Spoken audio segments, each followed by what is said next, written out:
All right, we're here with Cynthia McKenney. And Cynthia, we had a nice conversation on KPFZ a couple weeks ago about your involvement here with the Peace and Freedom Party and with Roseanne and with the politics of medical marijuana. Yes. Yes, and we're so happy you're here. I'm so excited to be able to see everything that we're going to be seeing today. In our county, in Lake County, we have issues regarding law enforcement coming into people who are ostensibly growing within California Proposition 215 laws, and they're bringing in Homeland Security, they're bringing in obviously the DEA, but also U.S. Customs and every federal agency they can possibly bring in to enforce these people who have been growing here for 30 years or more as part of the marijuana culture of Lake County.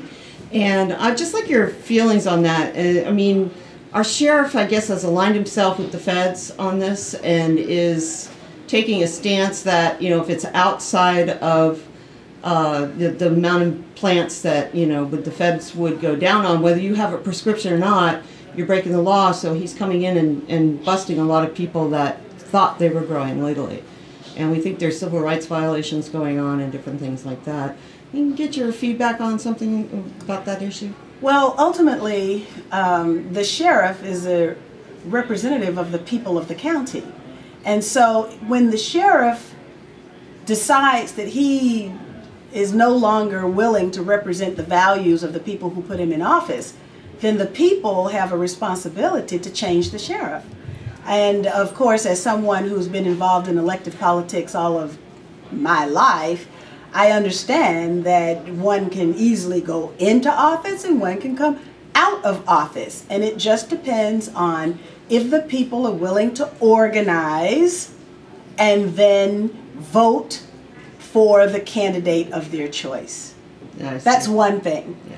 And then the other issue, though, is why is it that despite certain law enforcement officials saying, yes, we need to legalize marijuana, or at a minimum decriminalize marijuana, we have the medical profession, some professionals in peer-reviewed journals, by the way, have found the medical efficacy of medical marijuana or of marijuana.